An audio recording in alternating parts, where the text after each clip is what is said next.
বরিশাল শিবিরে যোগ দিয়েই তাহলে বিপাকে পড়েছেন দেশের এই 4 স্পিনার। দুর্বার রাজশাহীকে হারিয়ে বিপিএল এর 11তম আসরে শুভ সূচনা করেছেন ফরচুন বরিশাল।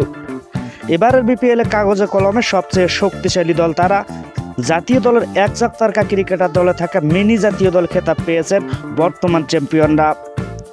এবারের বিপিএলকে সামনে রেখে মোট 15 জন দেশি ক্রিকেটারকে দলে নিয়েছে বরিশাল, যার মধ্যে 9 জন জাতীয় দলের 3 ফরম্যাটের কোনো না কোনো দলের হয়ে খেলছেন। তারা হলেন মুশফিকুর রহিম, মাহমুদুল্লাহ রিয়াদ, নাজমুল হোসেন শান্ত, তাইজুল ইসলাম, নাঈম হাসান, তৌহিদ হৃদয়, ইবাদত হোসেন, রিশাদ হোসেন এবং তানভীর ইসলাম।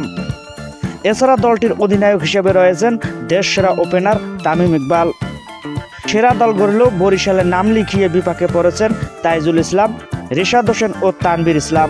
বরিশালের প্রথম ম্যাচেও জায়গা পাননি রিশাদ ও তাইজুলরা। অথচ জাতীয় দলের টেস্টে তাইজুল, টি-20 ও ওয়ানডেতে অটো চয়েস রিশাদ হোসেন। এছাড়াও জাতীয় দল থেকে আসা যাওয়ার মধ্যে রয়েছেন তানভীর ইসলাম ও নাঈম হাসান। কিন্তু বর্তমান সময়ের এই সেরা 3 স্পিনারকে দলে নিয়ে বিপিএল ম্যাচ পাওয়া নিয়ে শঙ্কা তৈরি করেছেন বরিশাল।